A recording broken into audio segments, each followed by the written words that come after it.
Terima kasih Pak Wawan. Selamat pagi Bapak-Bapak Ibu semuanya. Perkenalkan, saya Ahmad Numan. Saya bekerja di Balai Geoteknik Terowongan dan Struktur, Kementerian PUPR ya.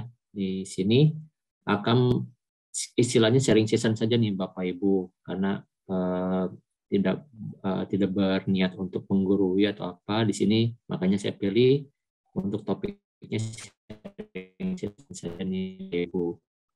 Jadi di sini saya akan membahas tentang penanganan longsoran tanah pada konstruksi jalan dan jembatan nih Bapak Ibu. Oke, jadi inilah mungkin permasalahan umum di lereng Indonesia ya. Jadi ada masalah manajemen air drainase, lalu ada masalah konstruksi. Yang banyak terjadi adalah sebenarnya yang di manajemen air dan drainase ini yang sangat banyak sekali bermasalah di kita. Mohon maaf ini saya berada di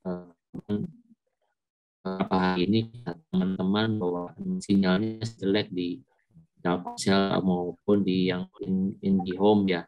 Jadi nanti mohon info saja Bapak-bapak kalau ada masalah untuk ininya, nanti biar nanti dari teman-teman nanyakan yang menjadi asrolnya.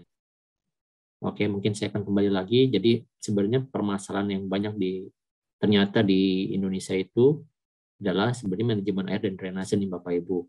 Sebenarnya potensi tanahnya baik-baik saja, secara geologi baik-baik saja, cuman masalah banyaknya adalah di tidak adanya mungkin drainase atau buruknya pengarahan aliran air di jalan Bapak Ibu. Lalu next. Nah, ini juga permasalahan juga yang umum di Indonesia nih Bapak Ibu. Jadi kita mempunyai morfologi atau mempunyai bidang-bidang permukaan yang tidak rata, kemudian kita akan melakukan pelebaran atau melakukan jalan baru, kita menimbulnya di suatu permukaan tanah yang miring. Nah, ini jadi cenderung akan memberikan masalah ketidakstabilan. Lalu juga buruknya sistem drainase dan lain-lain itu dapat menjenuhkan ya tanah timbunannya, lalu menyebabkan kelongsoran Bapak Ibu.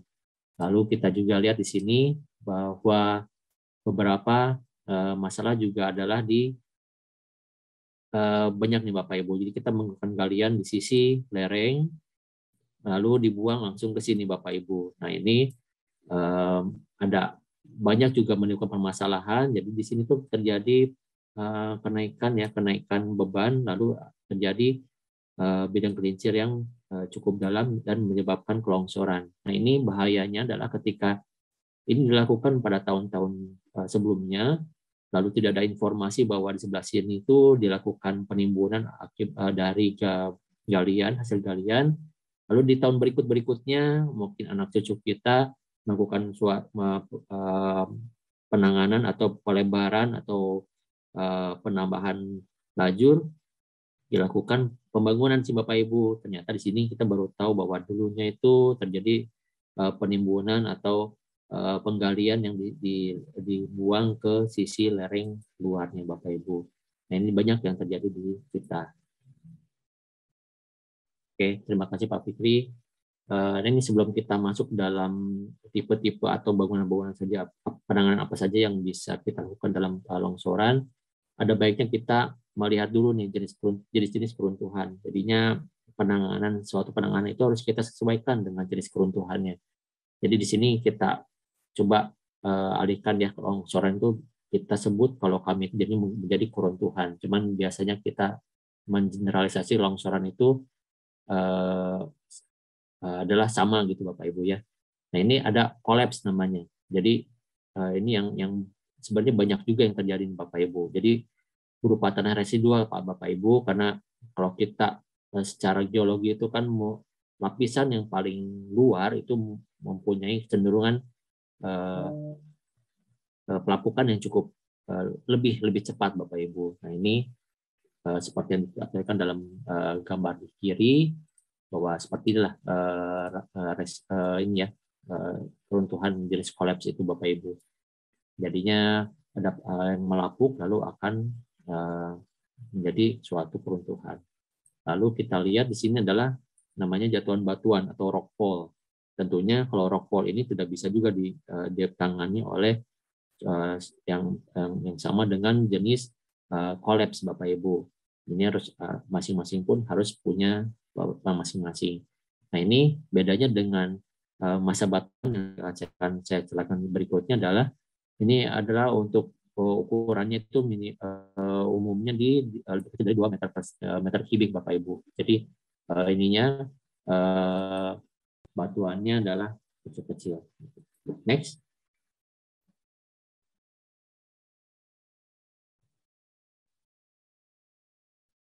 Next, Pak Fikri. Nah, ini kita masuk ke keruntuhan masa batuan. Nah, ini kalau masa batuan itu ukurannya Bapak Ibu ya. Kalau tadi itu kalau untuk jatuhan batuan hanya 3 meter kubik Pak ya. Kalau untuk masa batuan itu bersifat massa Pak. Itu bisa planar, banji atau jungkiran Bapak Ibu. Nah, ini ukurannya umumnya lebih dari 5.000 meter kubik gitu. Nah, ini untuk longsoran yang Bapak bisa disebutkan bahwa longsoran seperti ini Bapak Ibu. Dia punya semacam bidang gelincir ya, ada gelincir rotasi dan translasi ini. Nah, ini juga sama ukurannya cukup besar. Ada biasanya 5.000 meter kubik itu Bapak Ibu. Nah, ini biasanya terjadi perubahan topografi ya, atau garis konturnya. Jadi ada gawirnya gitu Bapak Ibu. Ini bisa kita sebut sebagai longsoran. Lanjut Pak Fikri. Nah, ini adalah aliran debris. Ini aliran debris yang mungkin kejadian kemarin di Padang. Itu sempat mematikan tiga jalan nasional kita. Jadi memang ini longsorannya itu berasal dari biasanya itu dibalik bukan di daerah itu sendiri, jadinya bersifat menyapu Bapak Ibu. Ini biasanya volumenya cukup besar dan biasanya ini adalah kiriman juga nih, seperti halnya kayak Merapi Bapak Ibu. Lanjut Pak Fikri. Nah, ini juga ada keruntuhan timbunan Bapak Ibu yang tadi saya sebutkan tadi ya Bapak ya.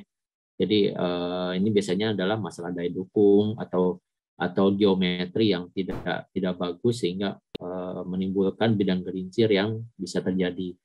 Lalu ini yang paling kecil itu adalah sebenarnya erosi Bapak Ibu. Erosi ini adalah asal mula dari permasalahan yang kita temui Bapak Ibu. Jadinya biasanya kita harus tahu dulu nih bedanya antara longsor dan erosi. Tetapi erosi pun kalau kita biarkan itu bisa menjadi suatu longsoran yang cukup besar atau keruntuhan yang cukup besar. Next.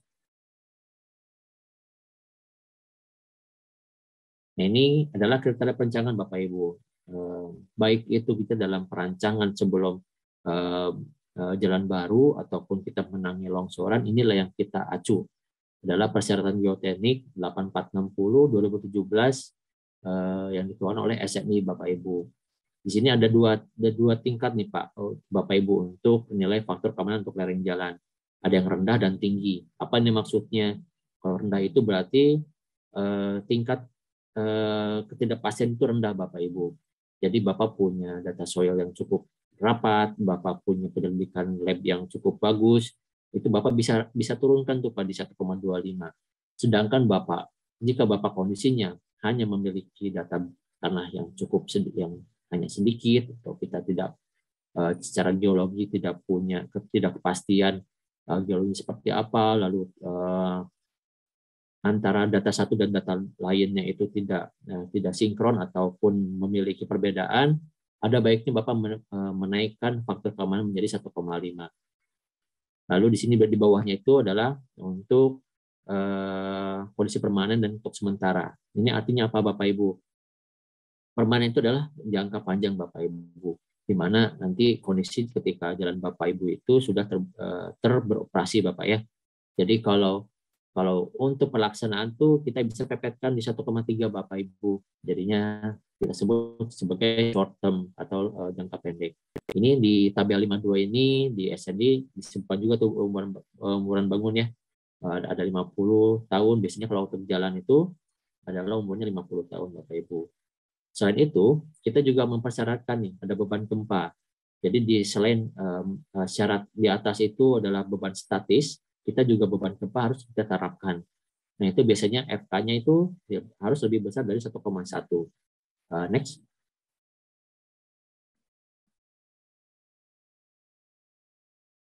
Nah, ini kita masukkan nih Bapak Ibu, apa sih nanti PGA itu, ini adalah kita masukkan adalah faktor seismik horizontal nih Bapak Ibu.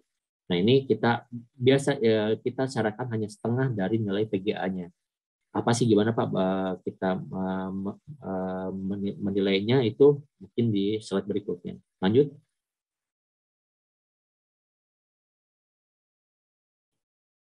Nah, ini ada dua Bapak Ibu. Ini ada peta percepatan gempa di batuan dasar itu yang sudah dikeluarkan oleh Pusken, BMKG, BPBD dan lain-lain sudah ada nih keluar nih. Lalu juga di sini kita di Bina Marga itu punya aplikasi namanya Lini. Kalau kita bahasa Lini itu sebenarnya bahasa Sunda, cuman ini kita kita kita jadikan jargon juga nih ini Bapak Ibu bisa tahu nih Pak Bu bahwa di Bapak buka Lini Bina Marga ini Bapak bisa masukkan koordinat, bisa menambahkan nilai PGA-nya.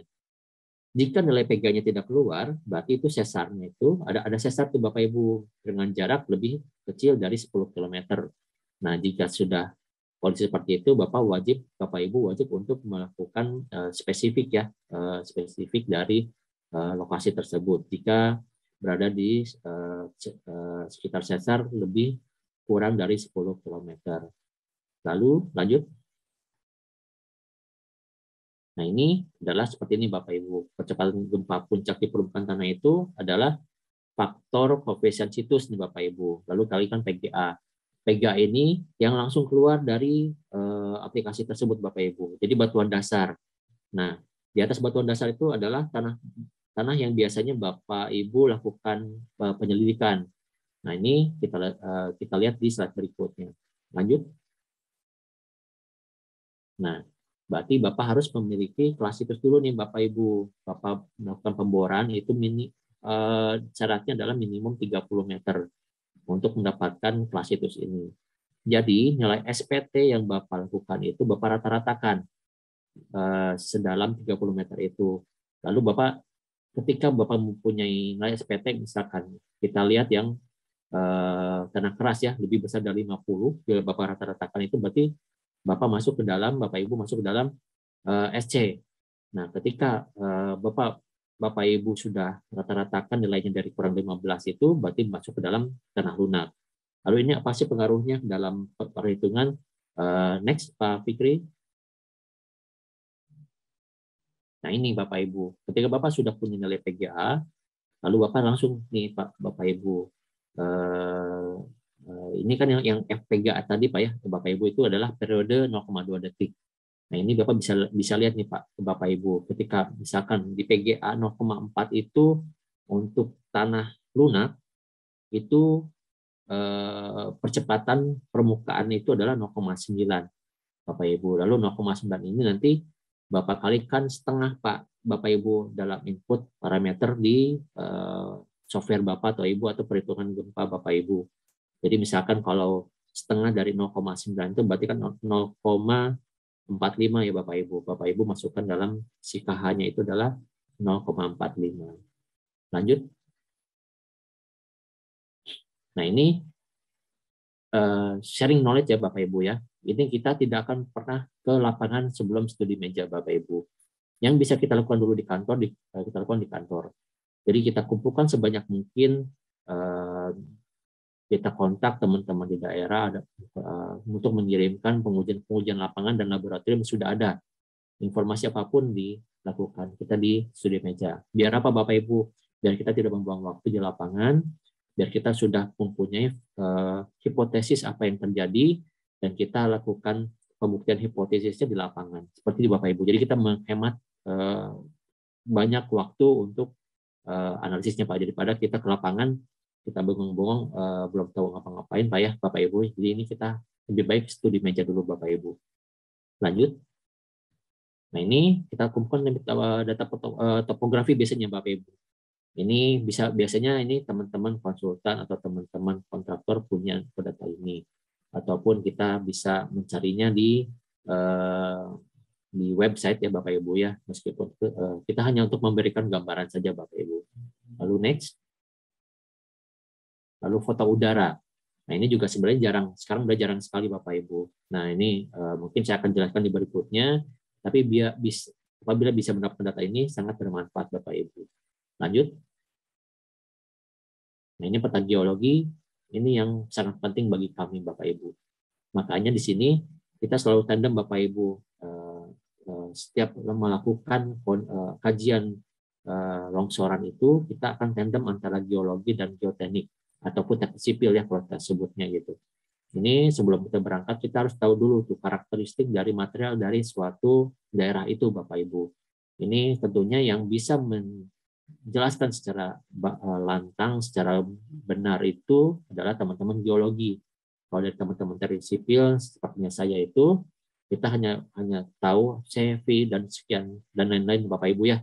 Lalu kita hanya berpikir tentang penanganannya dan bagaimana menangani studinya seperti apa. Lanjut. Nah, ini juga jangan lupa Bapak Ibu, di sini kita sudah dari teman-teman ESDM itu mengeluarkan peta sebaran tanah lunak dan peta sebaran lempung bermasalah. Apa sih ini kalau tanah lunak ya, berarti Bapak punya masalah biasanya di daya dukung dan lain-lain itu. Ini gambut, tanah lunak yang punya SPT-nya kurang dari 5, kurang sodirnya kurang dari 10, itu bisa kita katakan tanah lunak dan lain-lain. Nah, itu detailnya untuk masalah ini nanti bisa Bapak gali sendiri nih Bapak Ibu. Nah, ini di sebelahnya adalah sebaran batu lempung bermasalah nih Bapak Ibu. Jadi kita tahu tuh batu lempung bermasalah itu seperti clay shell Bapak Ibu ya, batu lempung itu yang punya pembentukannya itu bertahap Pak. Jadi mempunyai shell ya, bidang-bidang lemahnya, lalu juga mengenai kandungan kimianya Bapak Ibu. Seperti kita tahu bahwa biasa untuk clay shell ya, clay shell atau batu lempung yang bermasalah itu mempunyai kandungan mormolionit, kaolinit atau ilit yang biasanya kita uji X-ray diffraction Bapak Ibu. Nah, ini tentunya ketika terekspos udara, kita terekspos oleh air itu mempunyai masalah gitu Bapak Ibu. Jadi ada baiknya sebelum kita ke lapangan dikaji dulu peta-peta yang kita dapatkan dari ESDM ini. Lanjut. Ini juga jangan lupa kita punya peta zona gerakan tanah. Jadi ini adalah isinya Bapak Ibu ya, rangkuman nih dari kemiringan lereng, ada litologi, jarak dari struktur, jarak dari sungai juga ini sudah dipetakan Bapak Ibu.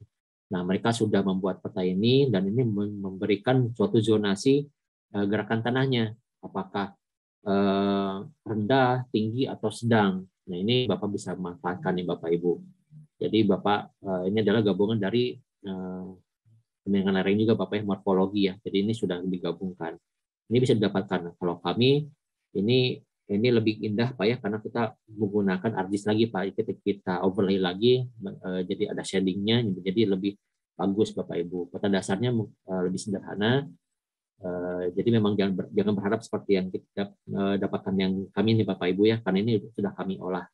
Tapi basic datanya ini dari teman-teman di pusat vulkanologi dan mitigasi bencana geologi. Lanjut. Nah, ini juga yang saya sebutkan tadi ya, peta udara itu sudah jarang kita lakukan. Yang lebih gampang itu adalah kita menganalisis dari Google Earth Bapak Ibu. Karena di Google itu punya fitur history Bapak Ibu. Ini Bapak bisa menggambarkan bahwa pergerakan tanah itu apakah sudah terjadi di tahun-tahun sebelumnya, sudah ada gejala-gejalanya atau gimana. Lalu ketika kita sudah melakukan pemetaan menggunakan drone, ini adalah yang sebelah kanan, ini kita bisa overlaykan Bapak Ibu. Seperti ini ya. Ini kalau contohnya adalah yang Cianjur Bapak Ibu. Ini di 2020 ini baik-baik saja. Lalu yang 2022 itu kemarin longsornya sebesar ini, Bapak Ibu. Ini pemetaan menggunakan drone. Lanjut.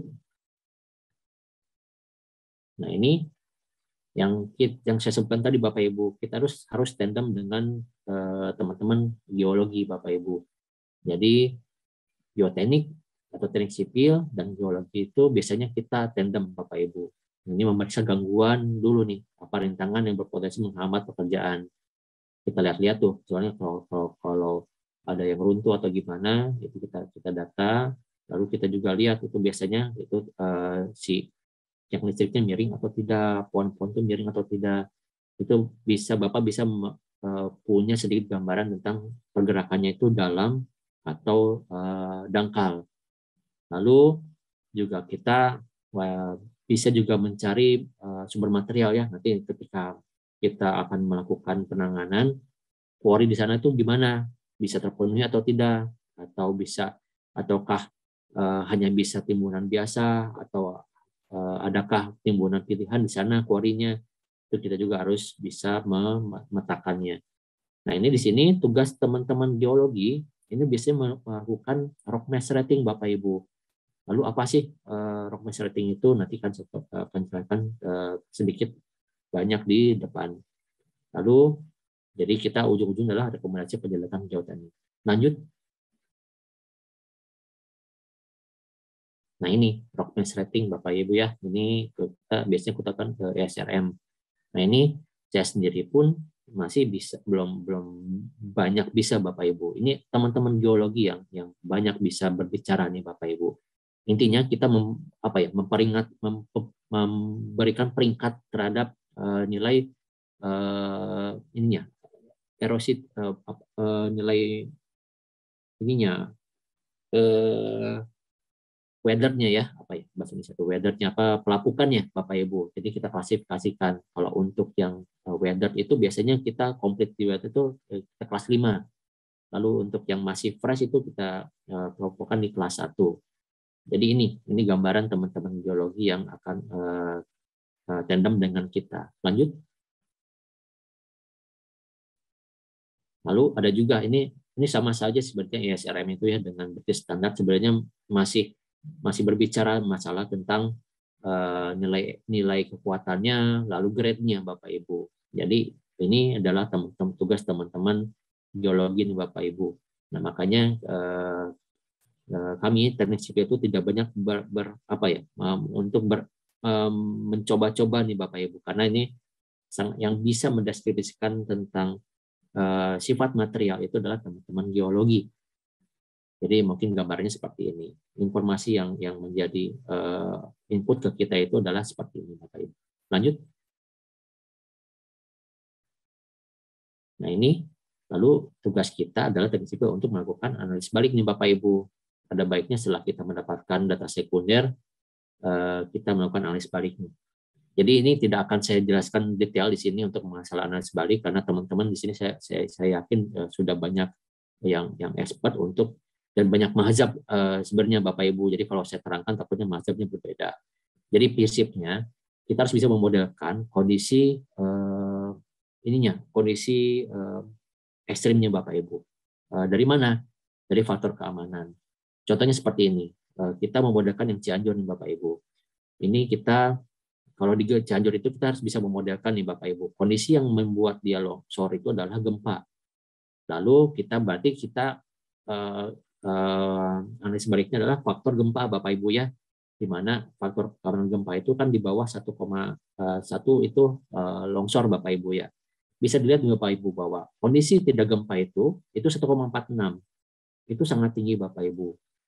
Statisnya, Bapak Ibu ya, jadinya ketika diguncang gempa itu 1,06 itu longsor. Jadinya kita bisa membayangkan lereng-lereng di Indonesia itu yang kita lihat secara mata itu aman, itu bisa saja kalau tergerak gempa itu menjadi faktor keamanannya di bawah 1. Nah, ini yang harus kita modelkan, Bapak Ibu. Jika longsorannya itu tidak di-trigger oleh gempa, berarti Bapak Ibu harus bisa memodelkan analis balik menggunakan FK statisnya, Bapak Ibu. Harus di bawah 1. Seperti itu, Bapak Ibu ya. Jadi sesuaikan. Karena di sini kondisinya adalah kondisi gempa yang Cianjur, berarti kondisi kritisnya adalah di kondisi gempa. Gitu. Baik, lanjut. Nah, ini kita mencoba merunut masing-masing semacam katalog Bapak Ibu. Jadi kita masuk dalam keruntuhan nih. Jadi kalau keruntuhan itu adalah biasanya lapuk ya, batuan lapuk ya, keruntuhan tanah batuan lapuk, atau yang kalau teman-teman geologi itu apapun tanah ataupun mau lempung mau pasir mereka sebutnya batuan. Nah, tapi kan mereka bisa beresiko lebih jauh, baru batu itu batu lapuk atau batu fully weathered atau masih fresh.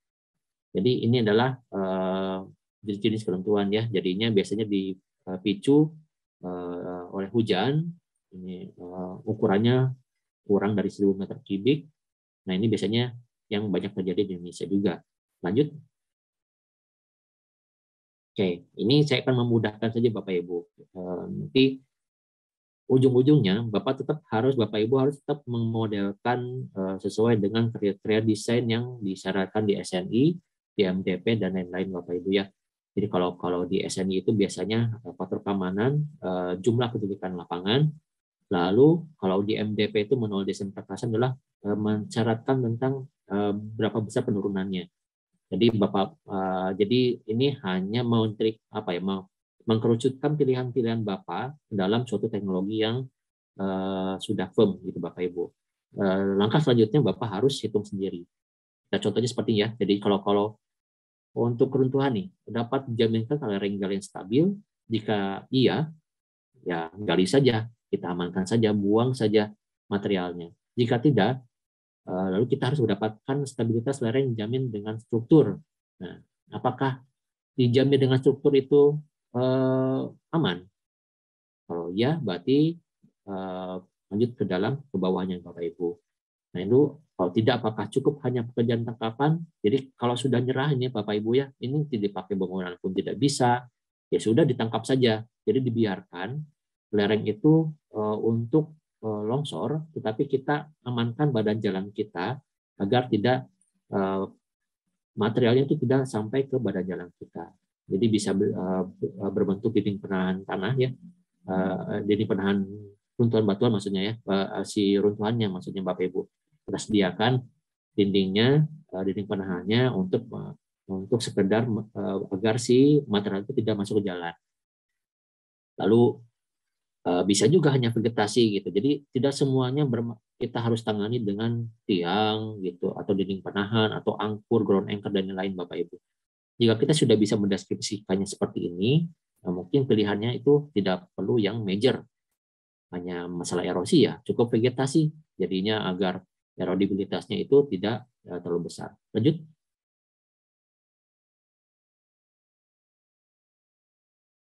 Nah, ini mungkin panduan ya sedikit. Nanti saya sebutkan kembali bahwa ujung-ujungnya Bapak harus bisa memodelkan faktor keamanannya. Ini sekedar rule of thumb ya Bapak Ibu. Ini adalah kemiringan-kemiringan ketika melakukan penggalian. Ini yang kita harus perhatikan Bapak Ibu. Ini adalah semacam panduan tentang kemiringan lerengnya Bapak Ibu. Jadi kita bisa lihat Pak ya, kalau untuk klovial atau untuk lapisan yang sudah bisa melapuk itu semakin landai Bapak Ibu ya. Ketika sudah kita menemukan batuan keras itu Bapak bisa gali dengan penyaringan yang cukup curam Bapak Ibu. Tetapi balik lagi nanti harus Bapak modalkan kembali dalam analis Bapak bahwa itu apakah masih masuk dalam faktor keamanan atau tidak. Lanjut. Nah, ini seperti yang vegetasi ya. Jadi tidak selalu masalah itu harus ditangani dengan struktur Bapak Ibu. Mungkin hanya masalah erosi, ini Bapak bisa Ibu berikan vegetasi saja. Bisa pakai rumput, semak, perdu, kacang-kacangan atau polong ya. Itu yang banyak dilakukan sekarang itu di kita polong-polongan Bapak Ibu. Itu karena daya kecambahnya cukup tinggi dan itu cukup efektif untuk erosi Bapak Ibu. Ini kita atur di spek khusus interim pengendali erosi lereng. Jadi sudah ada spek khususnya. Jadi sudah bisa pembayaran seperti apa sudah diatur di spek khusus. Lanjut. Nah, ini hydroseeding juga sudah ada pedomannya. Jadi kita semprotkan saja. Ini adalah campuran biji tanaman, pupuk semua disemprotkan. Ini harapannya akan tumbuh seperti itu. Jadinya sudah diatur. Nanti saya akan coba share juga. Mungkin saya akan kasih ke panitia untuk disebarkan. Lanjut. Lalu juga ini ada erosi lereng ya. Lanjut.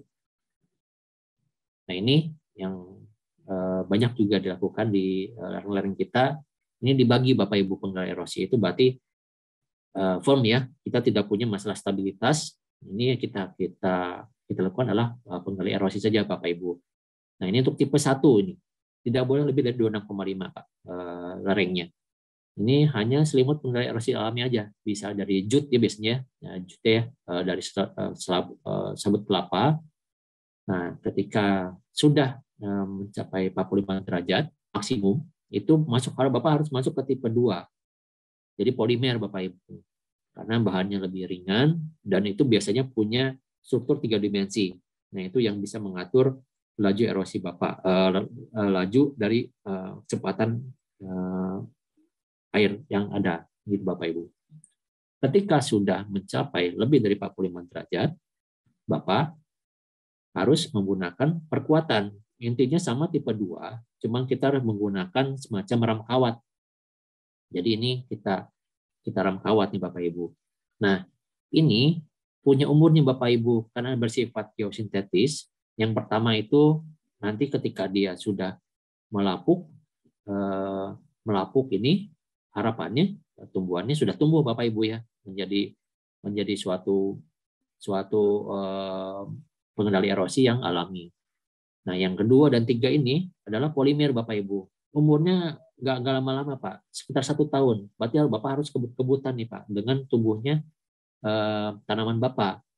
Bapak harus tentukan pH nilai pH dari lerengnya. Jadi Bapak harus bisa menentukan jenis dari tanaman itu sendiri. Nah, yang banyak juga terjadi adalah tidak terkejarnya cambah tumbuh, tetapi si pengendali erosi polimernya itu sudah melapuk karena bagaimanapun ini adalah dia akan berdegradasi terhadap UV Pak ya, ultraviolet. Nah ini Bapak harus hitung-hitung nih Pak, hitung-hitungan. Jadi harus kejar-kejaran. Jadi umurnya itu biasa kurang lebih hanya 1 tahun nih Pak untuk yang hijau-hijau ini. Oke lanjut. Nah ini sudah kita atur untuk gambar umumnya sudah ada. Jadi standar gambarnya itu sudah ada. Ini mungkin contohnya gitu ya Bapak Ibu. Seperti ini. Jadi ini yang lebih dari 45 derajat kita punya angkur dan kita lapisi dengan ram kawat. Lanjut. Nah, ini yang pakai jute. Ini biasa saja kita pasangkan. Jadi dia nanti harapannya tumbuh dia melapuk dan jadi kompos. Ya si tanamannya sudah tumbuh juga. Seperti itu. Lanjut. Nah ini ada kalanya Bapak itu hanya proteksi nih Bapak Ibu. Jadi tidak perlu ini sebagai phasing Bapak Ibu. DPT-nya itu sebagai phasing, bukan BPT berarti ya. Hanya phasing saja berarti. Jadi bersifat hanya melindungi Bapak Ibu.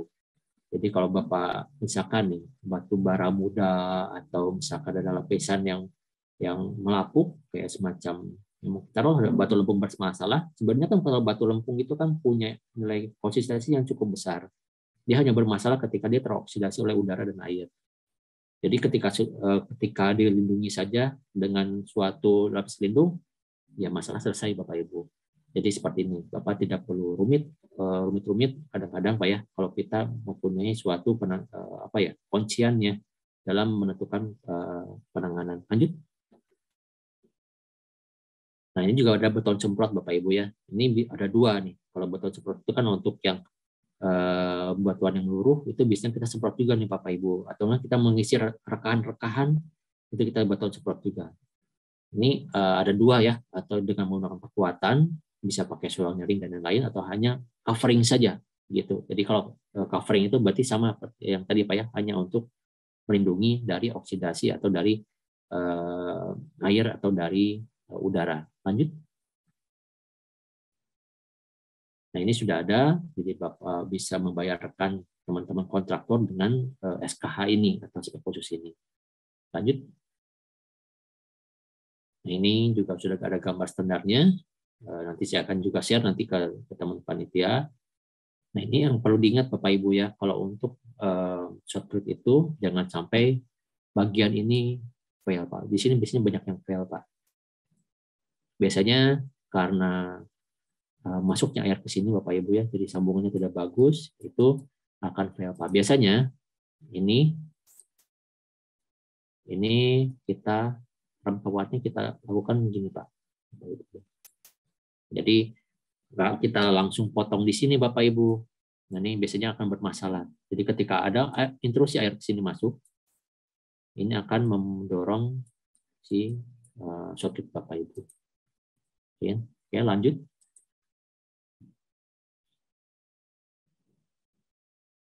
Nah, ini mungkin yang dilakukan oleh pin baja ya. Jadi tergantung kebutuhannya. Lalu yang di sini juga menggunakan wire mesh. Biasanya kita pakai, kalau biar mudah untuk di ini, menggunakan M8 ya, Bapak Ibu, biar kita bisa bentuknya lebih mudah. Lanjut. Nah, ini kalau kita menggunakan suling-suling, jangan lupa ya suling-suling Bapak Ibu ya, karena bagaimanapun ini kita bisa kalau air itu harus disalurkan Bapak Ibu. Lanjut, karena waktunya mungkin ya sudah mepet. Nah, ini jika permukaannya juga terlihat basah Bapak Ibu, ada potensi untuk masalah, kita gunakan biasanya pakai strip drain Bapak Ibu. Jadinya lereng Bapak Ibu aman, nanti si strip drain ini akan mengalirkan air ke perforator di bawah konstruksi Bapak gitu Bapak Ibu. Ini juga sudah diatur di gambar standar. Lanjut. Nah, ini jika ini soffit ini menggunakan perkuatan, ini kita menggunakan soil nailing Bapak Ibu. Soil nailing itu kita hitung Bapak Ibu ya, berapa yang harus masuknya. Ini tentunya harus bisa mengakomodasi ketegangan Bapak Ibu. Ini saya lampirkan terpisah Bapak Ibu ya, penentuan, karena ini cukup panjang detail ininya. Nanti syarat-syaratnya seperti apa saya terpisah Bapak Ibu, nanti Bapak bisa dapatkan dari panitia bahannya ada di setelah ucapan terima kasih Bapak Ibu.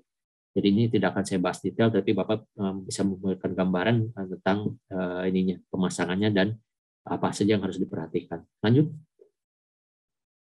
Nah, ini jika sudah apapun sudah tidak masuk ininya faktor keamanannya, ini kita harus melakukan penggantian tiang. Nah, ini seperti ini Bapak Ibu, kita punya suatu bidang gelincir yang harus kita tangani, berarti tiang itu harus bisa menembus bidang gelincir Bapak Ibu ya. Berarti kalau Bapak Ibu mempunyai tiang yang seperti ini, ya pasti akan terdorong Bapak Ibu ya. Jadi ini mekanisme seperti ini. Lanjut.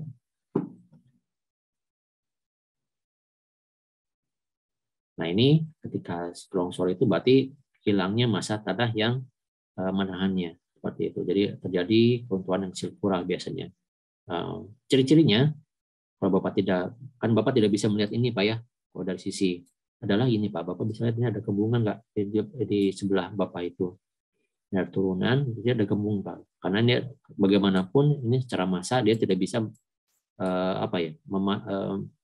memadat secara utuh Bapak Ibu. Jadi harus ada volume yang dialihkan. Nah, ini adalah volume yang dialihkan. Biasanya ada hamil di ujung, kita sebutnya hamil Bapak Ibu, hamil di bawahnya Bapak Ibu. Itu adalah ciri-ciri dari keruntuhan sirkuler. Lanjut. Ini adalah seperti ini Bapak Ibu ya.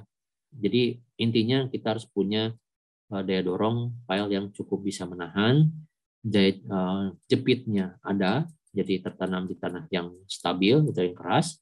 Jadi sheet pile Bapak atau yang panjang Bapak itu bisa menopang dari tekanan yang ada. Lanjut. Nah, ini jangan lupa untuk menghitung ini ya, momen crack, momen momen runtuhnya dari suatu tiang. Bapak harus bisa memodalkan gaya-gaya yang terjadi, Bapak terjemahkan ke dalam tulangan dan lain-lain. Lanjut. Nah, ini khusus untuk beban ya, untuk pondosis sebagai beban. Jadi punya defleksi lateral tiangnya itu gempa rencana itu 1,2, gempa kuat itu 2,5, gaya ultimate tiangnya itu di axial service itu 2,2, kalau untuk gempa 1,67. Nah ini untuk daya dukung itu menggunakan uji PDA biasanya Bapak Ibu. Nah ini untuk pondasi yang sebagai daya dukung Bapak Ibu ya. Ini biasanya digunakan juga kadang-kadang kita mendesain suatu tiang yang jadi sebagai suatu struktur yang menahan beban di atasnya lalu lintas dan juga sebagai tiang yang menahan sebagai retaining Pak ya, menahan tanah. Lanjut. Nah, ketika dinding sebagai penahan tanah, ini yang menjadi batasan Bapak Ibu. Batasan deformasi adalah 0,5 sampai 1% dari tinggi freestanding yang ada. Ini tergantung nih, ada struktur existing di dekatnya atau tidak. Jika terdapat struktur existing di dekatnya, maka dipilih batas deformasi 0,5% dari tinggi freestanding.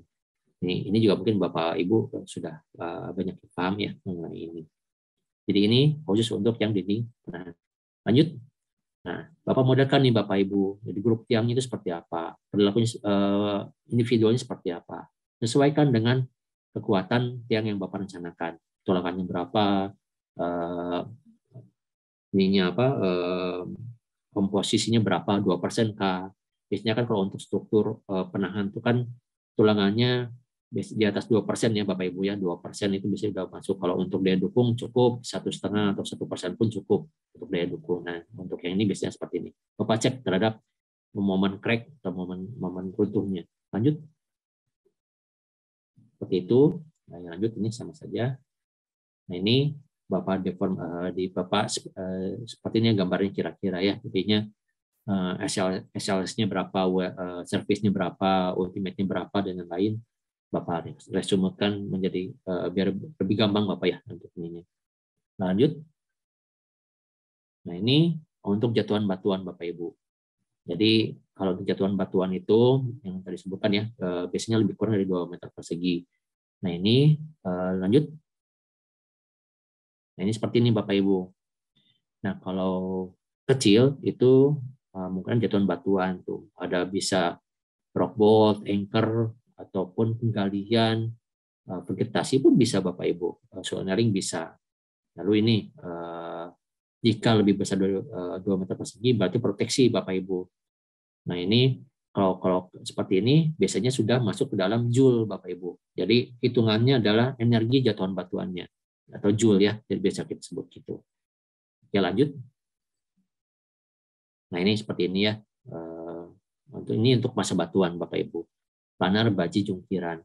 Nanti kurang lebih nanti akan sama intinya pembahasan penanganannya dengan jatuhan batuan, tapi ada bedanya itu Pak ya. Kalau ini kan lebih dari 2 meter persegi ya masanya. Lalu lanjut. Nah ini apakah skalanya besar, kecil, atau sedang?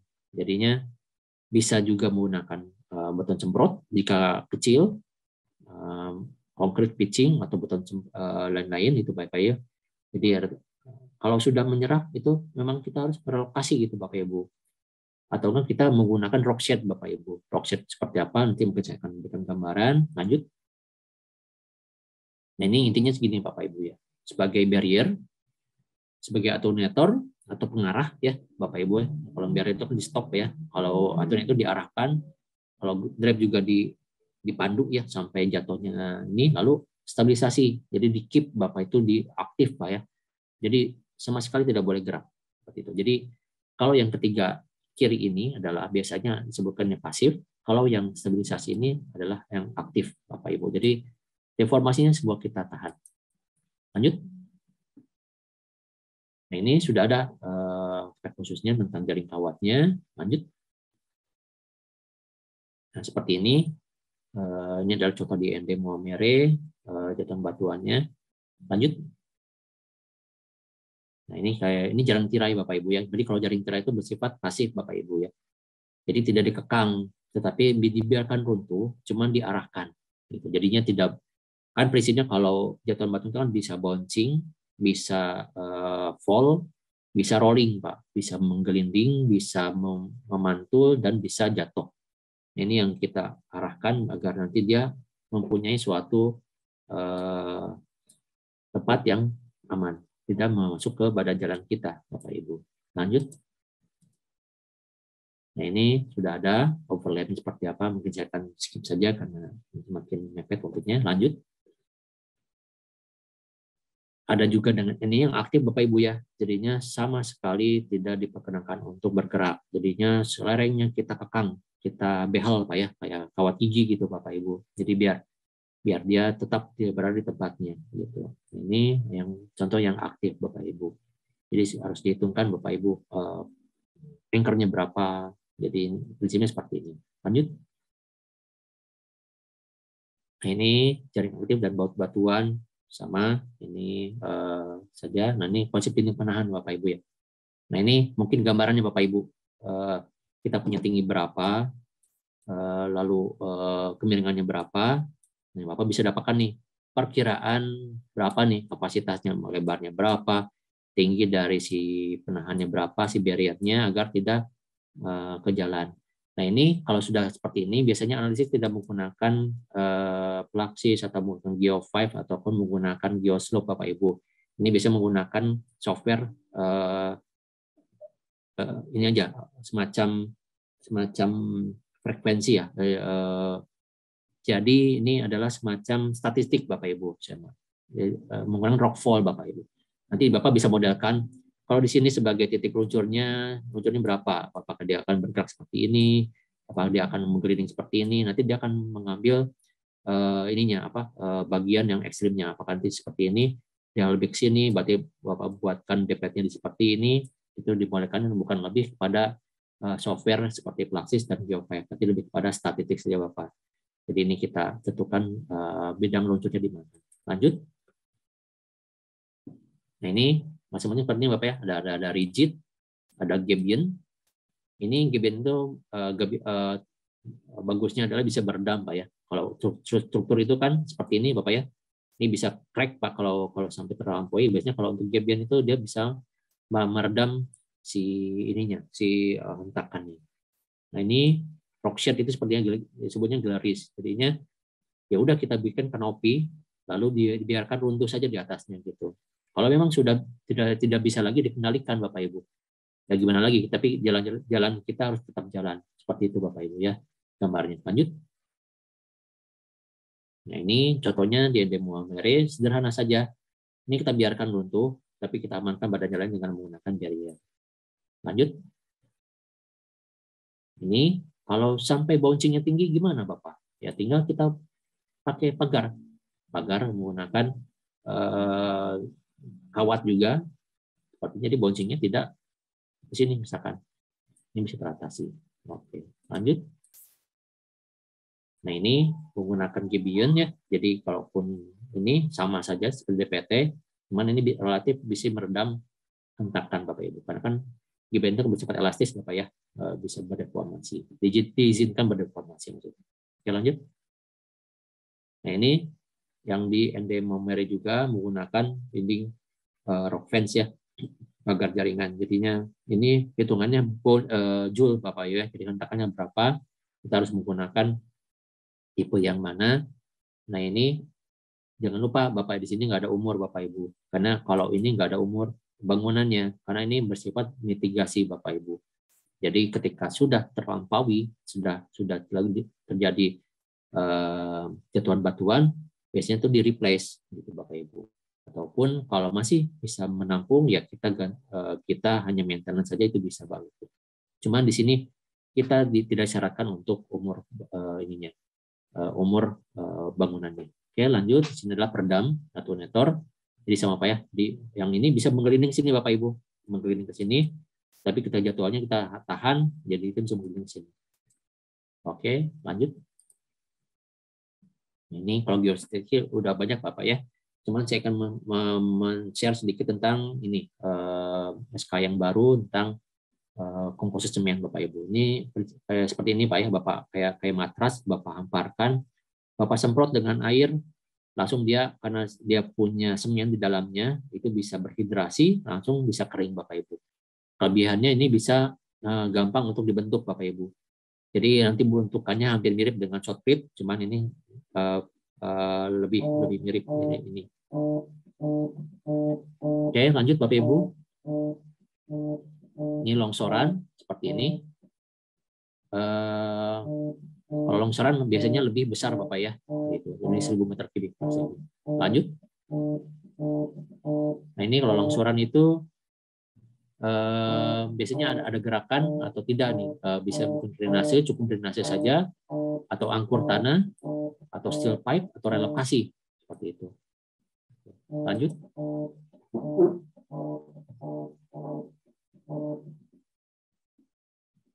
Nah ini debris Bapak Ibu ya. Ini mungkin contohnya di Polopo yang Polopo dan Padang seperti ini. Jalan nasional kita habis semuanya tiga-tiganya. Lalu karena bersifatnya dia membawa material yang sangat bersifat liquid Pak ya, mirip-mirip liquid. Lanjut. Nah ini debris itu ya terbatas Bapak ya. Jadi kita antara sabodam, jembatan, atau terowongan. Jadi diklasifikasi saja apakah si debrisnya itu di atas atau di bawah bangunan kita nantinya. Lanjut. Nah ini sabodam ya, kalau yang kita Merapi ya. Jadi ini ada 3 tahapan Pak. Ini untuk material yang ini tidak boleh lewat. Lalu yang masuk sini diendapkan materialnya. Nanti yang kesininya itu udah tinggal air. Ya yang kesininya sisa-sisa saja Pak air Pak ya. Jadinya sini mungkin border, ini pasir kerikil, ini mungkin lapisan yang lebih halus, lalu yang sininya lebih aman adalah airnya saja. Jadi yang bahaya itu kan antara kolaborasi ya, antara material dan air. Jadi border-border itu kita halangi dengan seperti ini. Lanjut. Ringnet barrier sama ya, mirip ya. Cuma di sini kita atur bukaannya Bapak Ibu. Jadi di sini nanti akan tertahan, batuannya akan tertahan, yang keluar itu hanya butiran halus atau enggak air saja seperti ini. Nah, ini umurnya juga tidak akan menjadi umur rencana Bapak Ibu ya. Ini kalau sudah ada peaknya ya sudah pensiun Bapak Ibu. Jadi tidak disalahkan untuk mengganti sebelum umur rencana. Lanjut.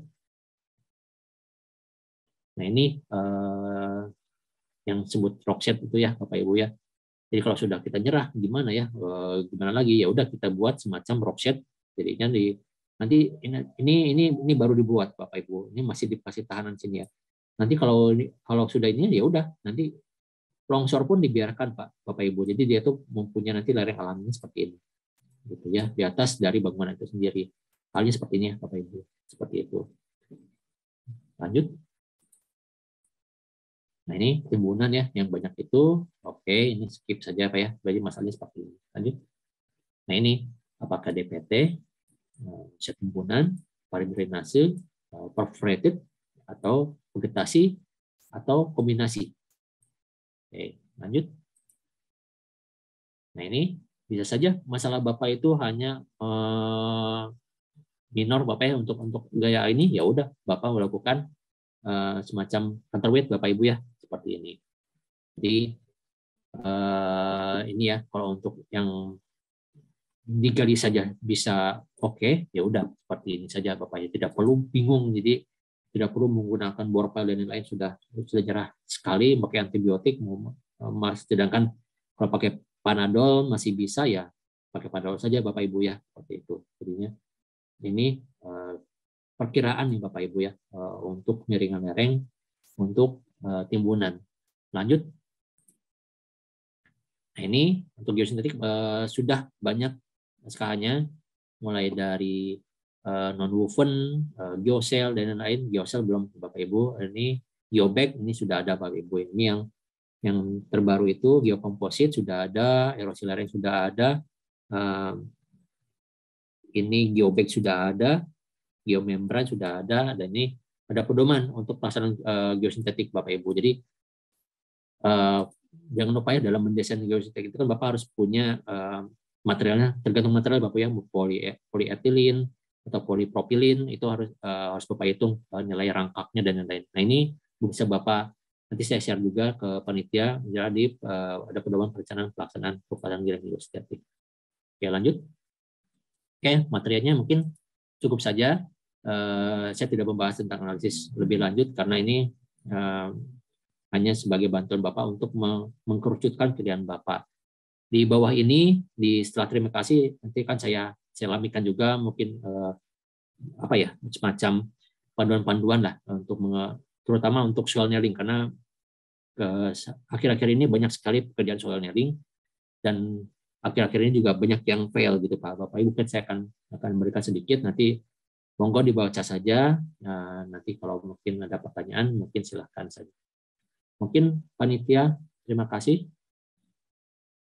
Teman-teman Bapak juga terima kasih. Saya kembalikan ke panitia.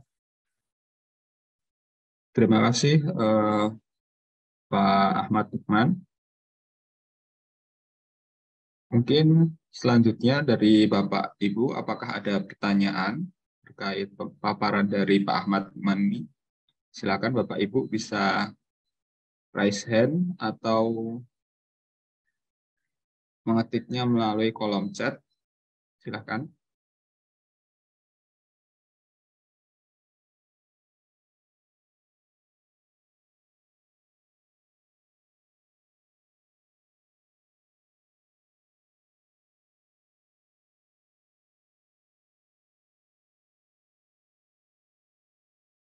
Untuk absensinya ada, Pak Murdipin. Akan kami kirimkan.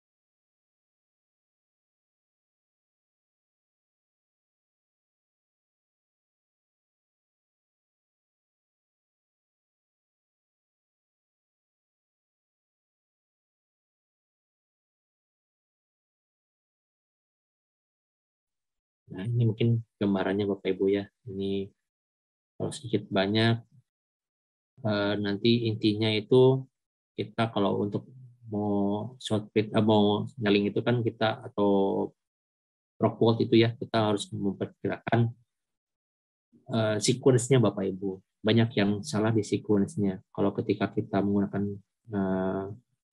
bertahap itu kan kita harus gali dulu, kita angkur, baru kita gali lagi berikutnya Bapak Ibu. Yang banyak kejadian sekarang di lapangan itu adalah demi volume, demi kurva S, digali dulu semuanya Bapak Ibu.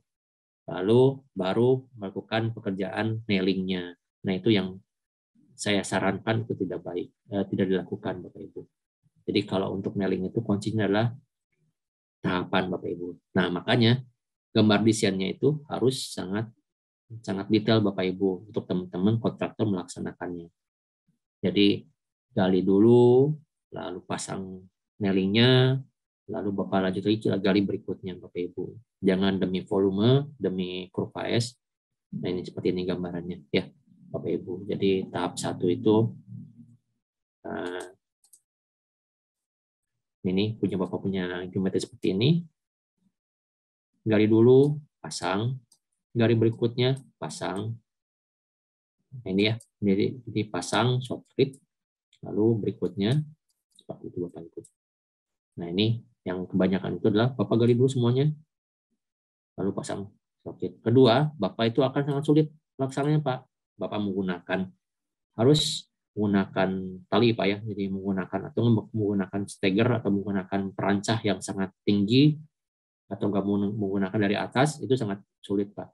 Dibayangkan dengan Bapak hanya gali ini operasi bisa nailing, bisa menggunakan mesin, Bapak bisa beres dengan cukup cepat Bapak Ibu. Ketika sudah curam seperti ini, pelaksanaannya pun akan ujung-ujungnya juga akan mahal Bapak. Bapak harus punya alat yang lebih mobile, menggunakan teman-teman untuk di sini, bukan ahli yang punya panjat tebing dan yang lain, kualifikasinya itu sangat rumit Pak Ibu. Monggo kalau ada yang bertanya.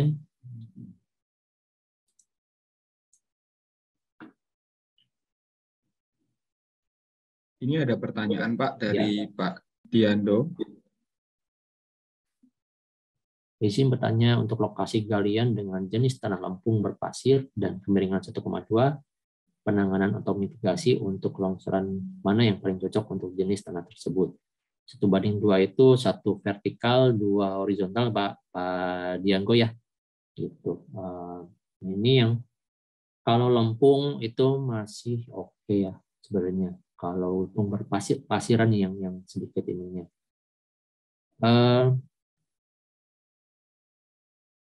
Saya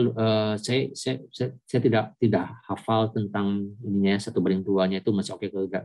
Taruhlah tidak oke Bapak ya. Jadi SF-nya tidak terpenuhi. Bisa tadi Pak, bisa Bapak menggunakan kalau ROW Bapak cukup berarti kan Bapak tinggal landaikan. Oke, taruhlah tidak bisa dilandaikan karena ROW-nya terbatas. Bapak bisa menggunakan tadi Pak yang menggunakan penutup muka saja apabila faktor keamanannya sudah terpenuhi. Ya Pak ya, jadinya ini 1,2 itu tanah pasiran. 1,1 kan syaratnya itu 1,8 ya tanah pasiran, maksudnya masih tanah campuran pasir gitu ya, batunya. Ya sesuaikan Pak. Kalau Bapak tidak punya masalah stabilitas, berarti Bapak bisa menggunakan facing saja Bapak Ibu, melindungi dia dari erosi karena dia punya material yang pasirnya. Lalu apabila tidak bisa mengatasi masalah faktor keamanannya, berarti harus struktural Bapak Ibu ya. Pilihannya banyak. Bisa bronjong, bisa Bapak menggunakan vegetasi. Kalau vegetasi itu udah SF-nya udah oke Pak ya.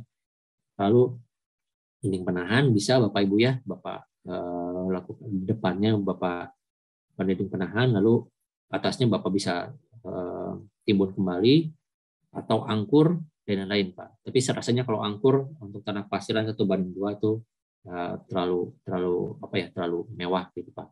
Kalau bisa menggunakan kalau biasanya ini untuk pasiran 1:2 itu udah cukup oke Bapak Ibu. Cuman dia akan bermasalah di erosinya Bapak Ibu. Biasanya kita gunakan facing saja, bukan struktural. Bisa facing dari bronjong ataupun menggunakan pasangan batu ataupun menggunakan vegetasi. Mungkin Pak Diando kalau saya sih lihatnya itu. Monggo saja Pak. Kalau Bapak misalkan secara analisisnya menggunakan short nailing ya berarti Bapak harus nailing Bapak ya. Jadi saya sebut kembali Pak ya, kalau ini kan hanya sebagai katalog pengkerucutan pemilihan teknologi Bapak ya. Ujung-ujungnya Bapak harus tetap menganalisis menggunakan software atau menggunakan perhitungan manual. Mungkin sedikit banyak menjawab Pak Diando. Kalau masih ada pertanyaan monggo Pak ditanya lagi. Kayaknya Stobering 2 kan udah aman Pak ya. Biasanya ya kalau kita tuh di ini 1:2 itu udah cukup bagus. Tinggal kita atasi dengan mencegah erosinya aja sih Pak. Biasanya bisa kita gebalan rumput atau vegetasi atau enggak pakai pasangan batu saja gitu Pak.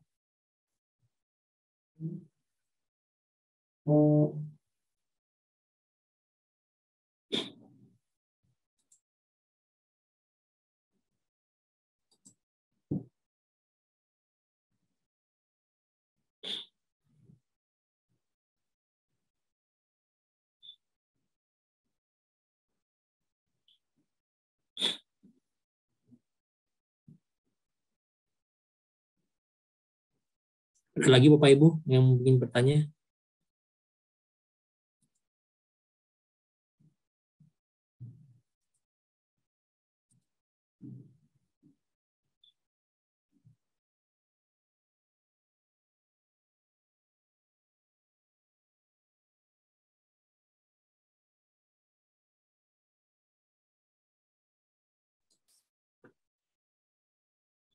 Oh ya, di sini juga ada contoh kasus Bapak Ibu ya. Nah ini mungkin stop dulu sini Pak Fikri.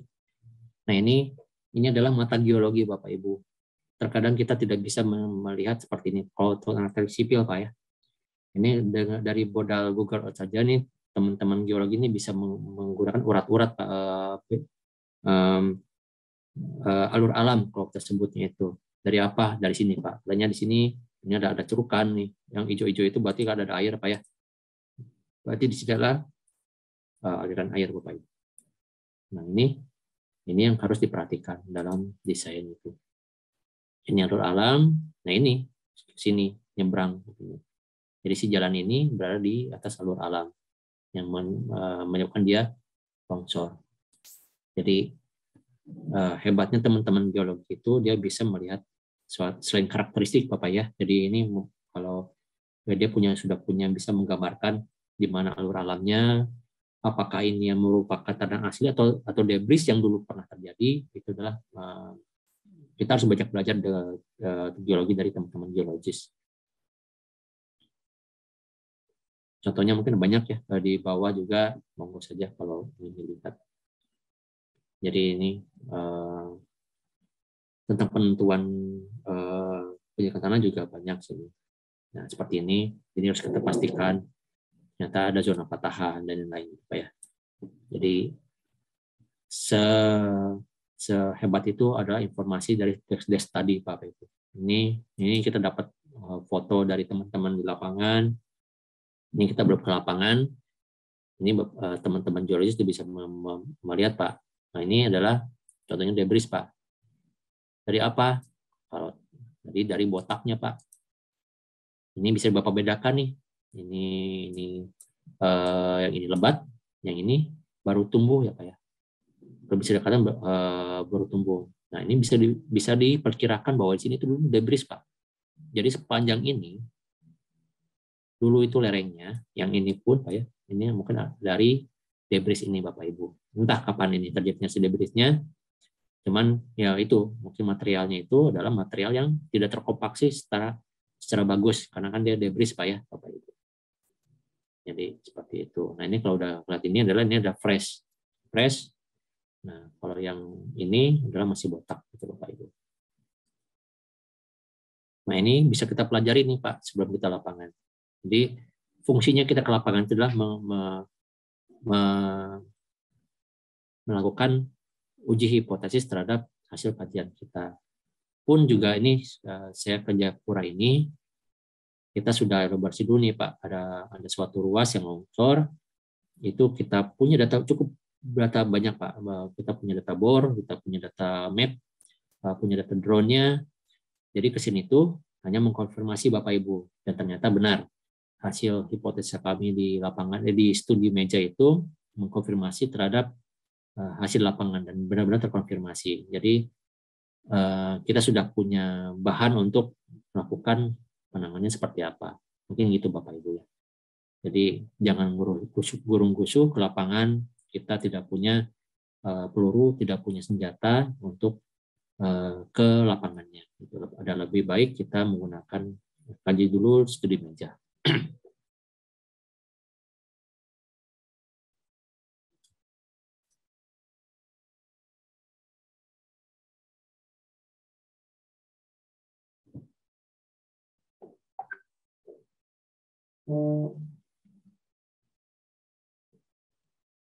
Nah ini contoh adalah membangun istilahnya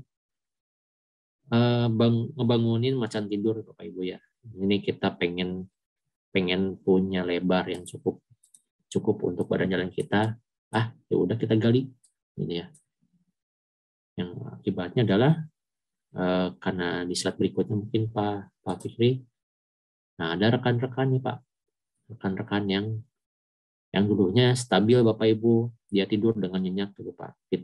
Kita cowok sedikit, ini men-trigger keruntuhan. Jadi pentingnya teman-teman geologis turun duluan itu adalah seperti ini Bapak Ibu. Karakteristik material kita harus pahami. Jadi ada baiknya mungkin untuk karena kalau sudah seperti ini kan sangat sulit Bapak ya. Jadi Bapak itu harus menangani lereng atas. Ada baiknya seperti Sumedang Pak ya. Kita menggunakan cantilever ke arah badan ke lereng bawah Bapak Ibu. Mungkin itu lebih aman seperti itu. Jadi si macannya dibiarkan tidur dulu saja. Jadi keputusan seperti itu yang kadang-kadang kita salah untuk memilih karena kolaborasinya tidak cukup Pak. Karena kita tidak mengajak teman-teman hidrologi, kita tidak mengajak teman-teman geologi, kita dari sipil saja yang jalan gitu. Oh ini oke, ini CMAV-nya bagus kok gitu. Ini kuatakannya bagus kok gitu. Cuman karakteristik dan teman-teman hidrologi itu pandai dalam menilai catchment areanya berapa seperti itu. Nah itu ada baiknya kolaborasi dengan teman-teman itu bidang itu seperti itu Bapak Ibu. Nah juga ini sama seperti ini adalah material debris Pak. Ini yang belum longsor, ini longsor, yang ini yang udah longsor. Ini lihat Bapak ya, ini rimbun, ini masih botak. Berarti dulu itu ada debris interaksi ini, jadi menumbangkan semua pohon-pohonnya. Jadi yang ini baru akan tumbuh kembali. Ini ada lereng yang runtuh seperti itu. Jadi yang longsor ya udah, berarti material debris. Ini yang dulunya yang tertimbun oleh material debris. Yang ini yang belum longsor. Nanti kalaupun ini longsor, berarti kita sudah punya antisipasi nih bahwa seluruh material ini adalah material debris. Yang mana kalau material debris itu kan tidak terkompaksi dengan baik Pak ya, karena dan tidak terbentuk secara geologi dengan baik juga gitu, karena dia terpisah dengan induk batuannya gitu Bapak Ibu. Jadinya material yang tidak terpadatkan berada di atas material induknya, yang mungkin debris ini mempunyai material yang berbeda di atasnya seperti itu. Jadi cenderung untuk lebih mudah untuk bererosi.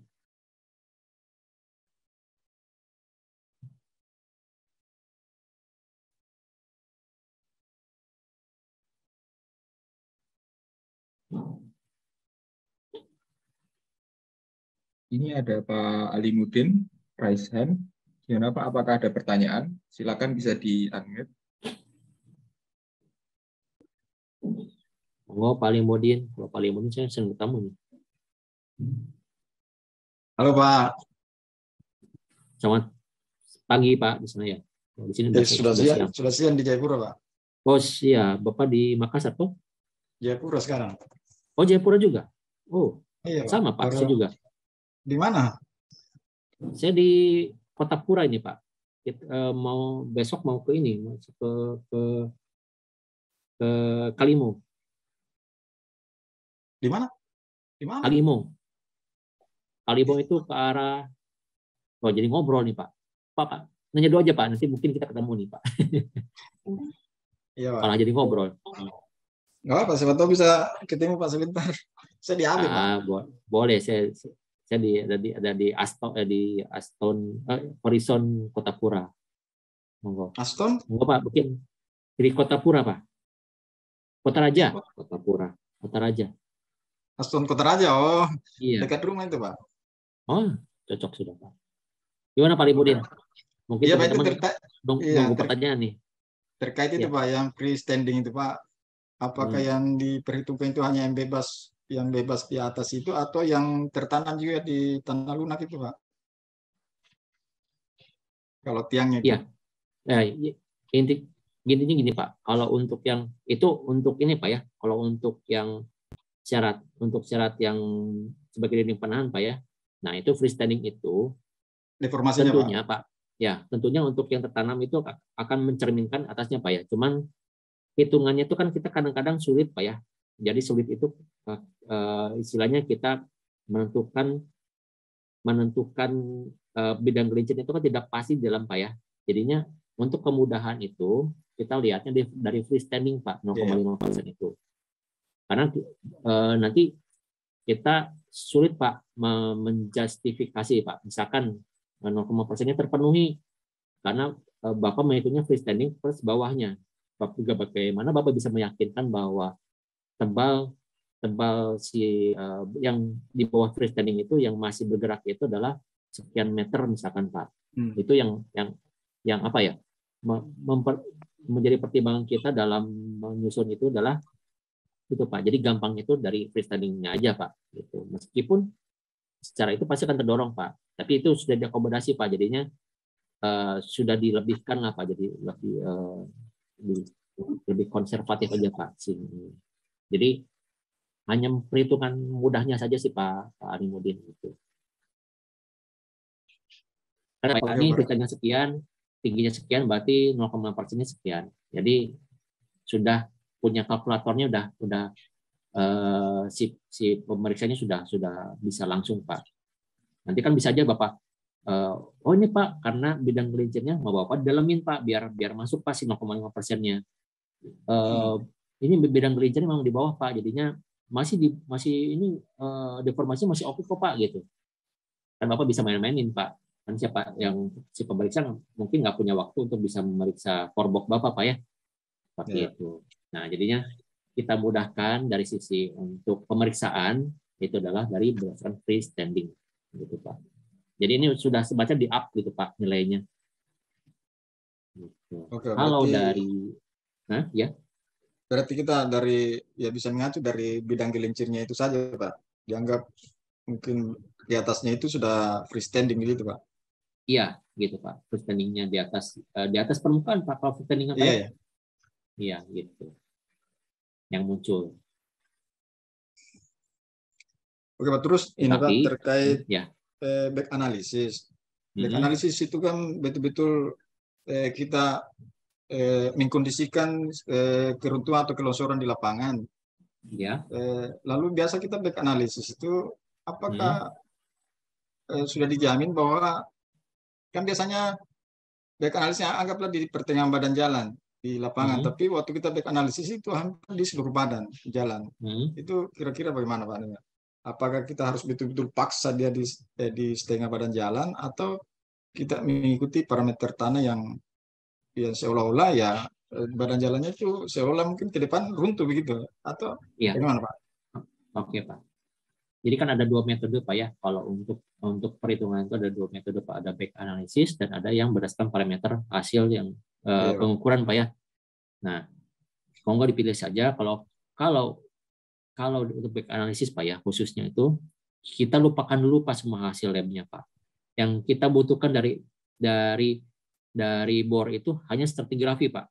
SPT menjadi pertimbangan untuk Bapak juga ya, sama C dan V-nya. Cuman untuk yang di bawah saja Pak, yang di bawah yang dianggap bagusnya Pak. Untuk yang dianggap longsornya kita tentukan sendiri Pak. Jadi mungkin Bapak ngeran back analysis dengan Bapak itu cek MAVI-nya itu akan berbeda Pak.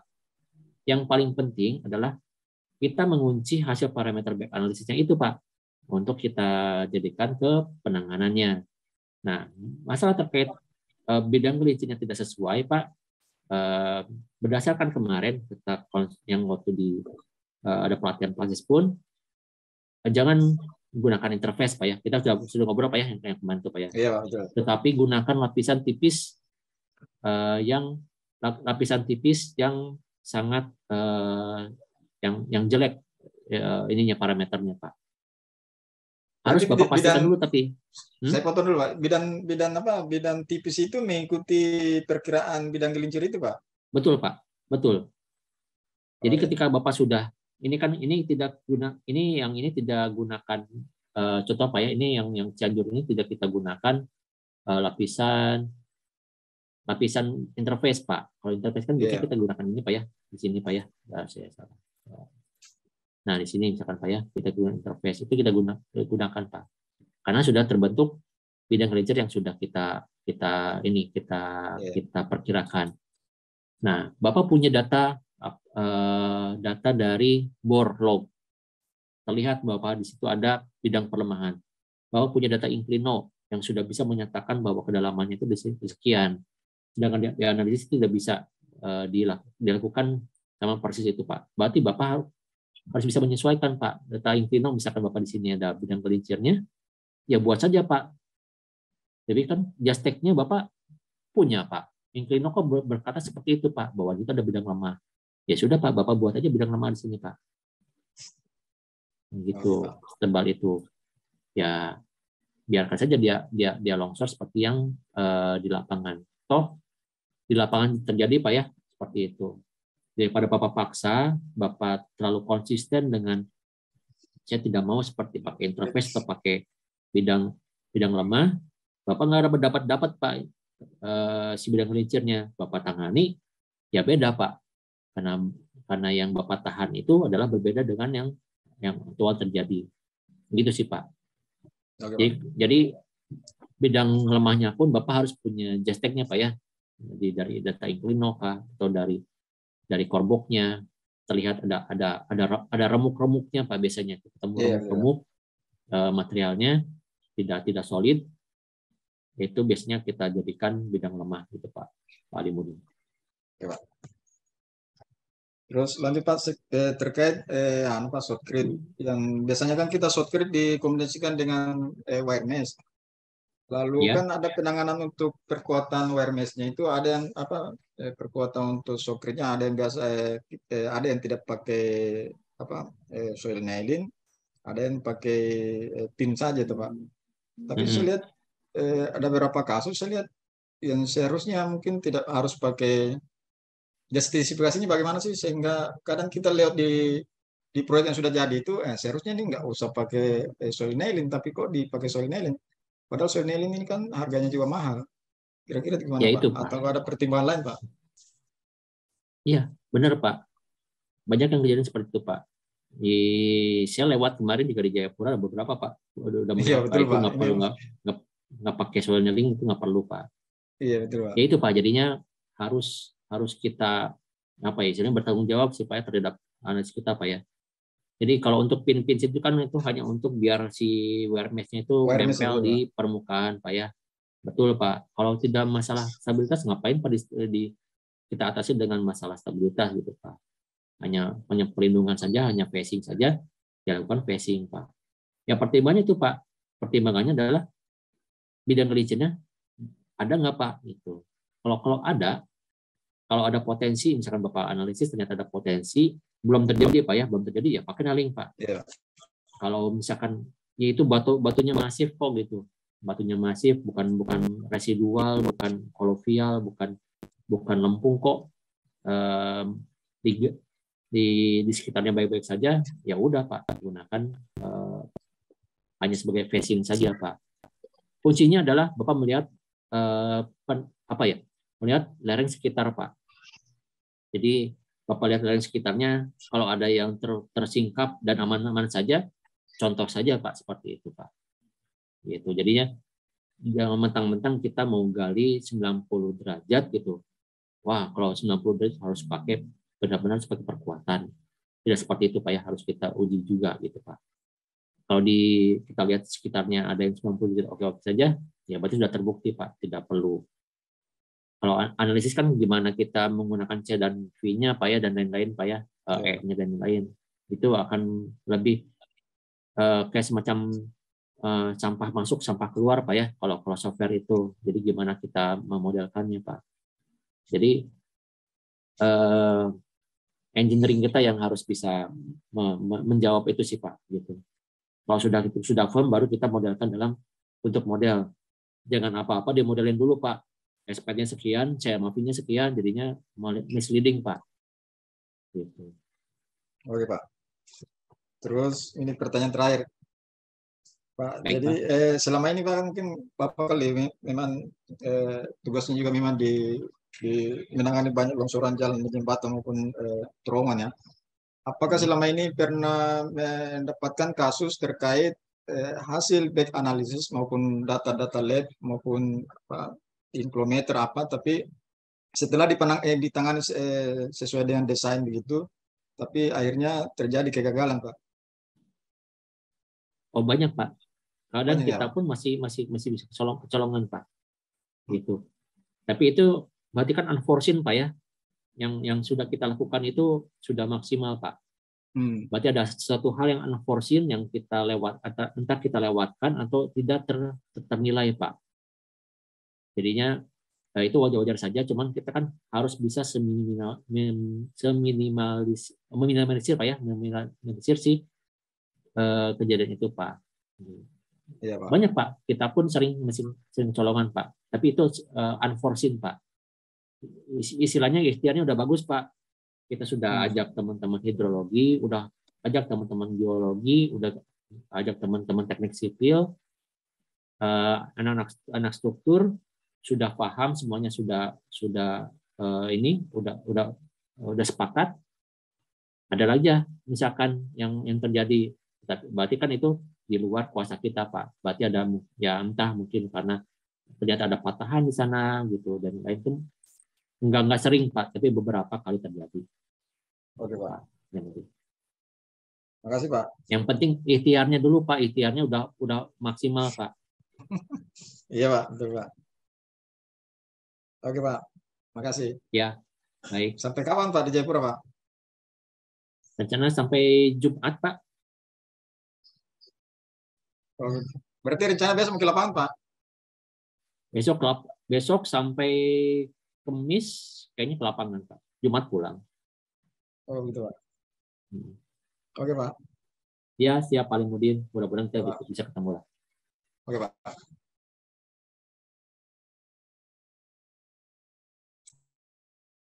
Izin Pak Nukman, ini ada pertanyaan lagi dari Pak Iya? Fenly Martin Lauli. Ini Pak, izin bertanya Pak, apakah ada pengaruhnya nilai direct shear dengan kekuatan pagar pengaman di lereng tersebut, Pak? Oke. Direct shear dengan kekuatan pagar tanaman, Pak ya. Kalau untuk ini kita hitungannya joule, Pak ya. Jadinya itu, Pak. Direct shear itu enggak gitu ngaruh, Pak. Jadinya cara cepatnya adalah gini, Pak. Bapak menemukan bongkahan terbesar yang Bapak lihat di lapangan. Bapak hitung volumenya berapa. Bapak hitung nanti kalau dia sampai falling itu berapa joule, Pak. Itu ada bukunya, Pak. Bukunya tuh dari Duncan Weiler, Pak. Itu tentang rockfall, Pak. Itu cukup detail, Pak. Jadinya biasanya kita tidak menggunakan direct shear atau menggunakan triaxial ataupun apa, Pak, UCS, Pak.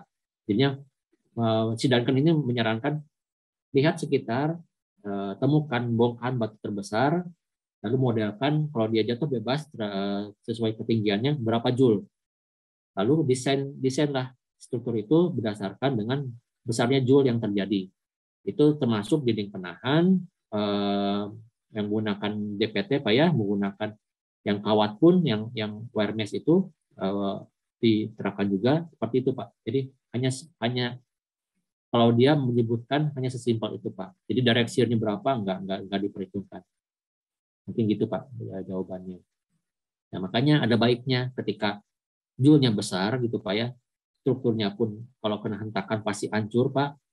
Ya bisa yang tadi, Pak ya, menggunakan gabion, Pak. Jadi ketika kan dia kalau kita hentakan dia bisa meredam, Pak. Nah, ada seperti itu, atau menggunakan tadi rockfall barrier, Pak ya. Itu ada kelas-kelasnya, Pak. Jadi si lingkaran-lingkarannya itu Bapak bisa double lipatkan sesuai dengan kebutuhan yang Bapak butuhkan. Gitu, Pak Fenly. Pak Fenly ya, Pak Fenly. Terima kasih, Pak Fenly.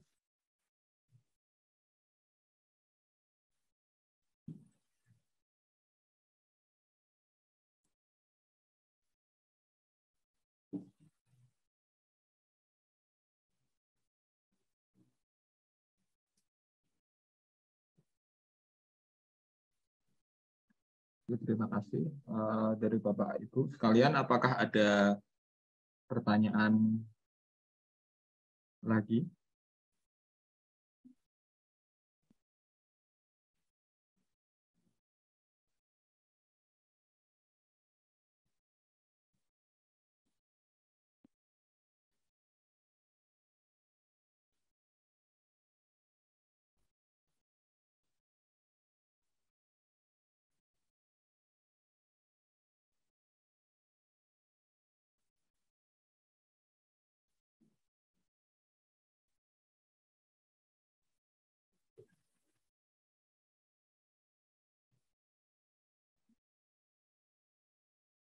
Monggo Bapak Ibu sekalian. Waktu kita masih ada setengah jam lagi. Oh, bukannya sampai jam 10, Pak ya? 8.30 sampai jam 10 bukan Jam 11, Pak. Oh, jam 11. Jam 11, Pak. Mungkin apakah dari Nukman ada yang masih ingin dijelaskan lagi, Pak? Ditambahkan mungkin? Kalau saya sih cukup, Pak, nampaknya. Karena saya ini tidak mau menyinggung tentang analisis, Pak ya. Karena karena mazhab saya dengan Pak Alimuddin pun berbeda nih Pak. Jadinya saya serahkan untuk analisis Pak. Untuk ini, nah mungkin ya, ini Pak mungkin ya ini sedikit Pak ya, yang tadi Pak, yang sebelumnya, ini Pak, ini scan line Pak ya, mungkin saya akan jelaskan dikit Pak tentang scan line. Ini sesuatu yang bukan saya lakukan nih Pak, ini teman-teman geologis Pak. Ini matanya geologis itu bisa sampai segini Pak. Jadi ini yang Bapak lihat di sini, ini bukan asal coret-coret Pak. Ini adalah hasil pemetaan dari mata mereka nih Pak. Ini arahnya kemana gitu Pak. Jadinya pentingnya mengajak teman-teman geologis itu seperti ini Pak. Ini lapisan seperti apa. Kalau saya lihatnya ini antara apa ya? Pokoknya masih kelihatan nih Pak. Ini sama ini masih kelihatan bedanya. Nah, yang tidak bisa membedakan adalah ini dan ini Pak. Kalau mata saya Pak ya. Tapi mereka mungkin sudah ya mungkin ya 4-5 tahun S1-nya membahas tentang seperti ini ya. Sedangkan kita itu kalau di teknik sipil itu geologi hanya 3 S. Kalau saya dapatnya 3 SKS, 2 SKS saja malah. Jadinya ya mungkin jam terbang juga gitu. Kita melihat yang berbeda dengan teman-teman geologis. Hidrologi pun seperti itu Bapak Ibu. Jadi kita jangan apa ya? Kalau saya sih tidak berani menghitung catchment area dan menghitung berapa debit, berapa kubik debit, berapa kubik ininya limpasannya, berapa debitnya, itu saya tidak berani Pak. Meskipun hitungannya ada, saya punya, tetapi mending kita serahkan ke teman-teman hidrologi Pak. Biar pertama ya kita memberdayakan mereka juga, dan ternyata memang tidak sesulit itu, tidak semudah itu Pak. Menghitung itu. Ternyata saya coba Pak ya, dulu pernah nyoba gitu. Saya tahu hitungannya seperti apa. Ya saya iseng-iseng aja nih Pak. Dalam satu lokasi saya komparasi dengan teman, ini hitungan saya benar nggak? Oh enggak Pak, ternyata gini. Ini ada apa yang lewatkan seperti ini perhitungannya berbeda dan lain Pak. Jadi kalau saya balikin lagi, meskipun saya udah belajar ke beliau, tetap Pak kalau saya nggak berani Pak.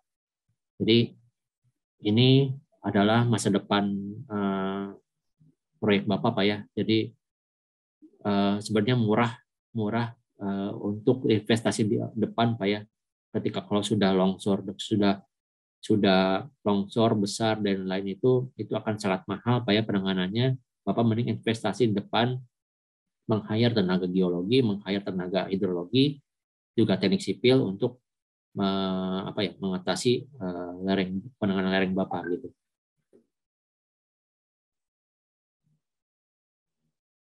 Oke, itu saja mungkin Pak. Nah ini, kalau ini Pak, sebenarnya teman-teman geologi juga punya nih Pak. Jadi kalau sudah punya nilai SMR-nya berapa, kelasnya berapa, ini punya ini Pak, punya katalog juga drainase permukaan Pak, atau beton tembak atau shot crit gitu Pak. Jadi sini tidak ada masalah tentang stabilitas. Jadi hanya shot crit dan drainase permukaan. Jadi sama Pak. Ini informasi yang kita perlukan dari teman-teman geologi Pak. Jadinya kita mengerti. Nah ini teman-teman geologi juga kadang-kadang sering roaming Pak dengan teknik sipil. Nah ini jam terbang juga sih Pak. Jadi teman-teman geologi itu harus bisa menerjemahkan apa yang dari segi keilmuan dia terhadap parameter yang harus yang kami tim teknik sipil itu butuhkan itu Pak. Seperti itu. Jadinya tidak sekedar ini adalah misalkan elit atau enggak ini skis dan ini kan kita nggak tahu skis itu seperti apa, perilakunya seperti apa gitu. Mereka harus bisa menerjemahkan bahwa skis itu mempunyai misalkan nilai kelasnya itu pelapuknya itu sekian gitu. Sedangkan dia menyerap air dengan cukup banyak untuk batuannya, karena kalau ditembakkan di lidah itu dia akan semacam menyedot lidah kita gitu. Misalkan seperti itu, jadi terbayang gitu Pak dalam parameternya seperti apa yang kita perlu khawatirkan dan kita perlu tangani misalkan gitu Pak.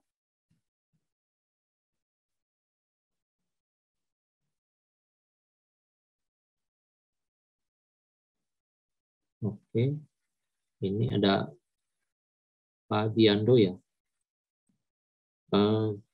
Monggo Pak, kalau Bapak ini saya stop share. Kalau mau Bapak sharing.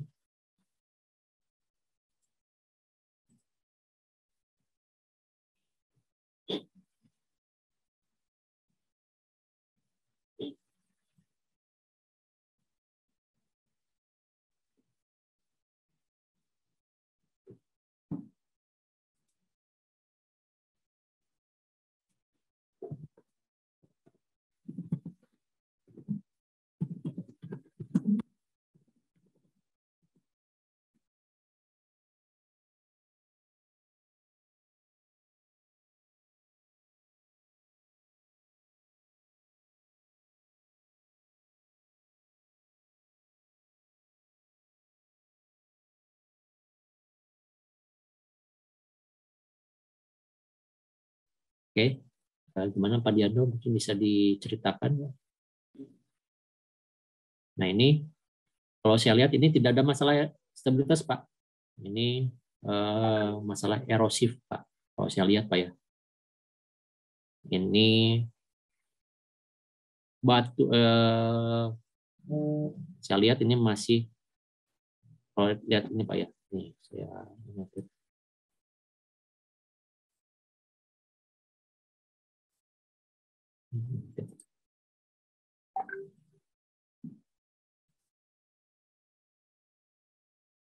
Kok sih nggak bisa annotate?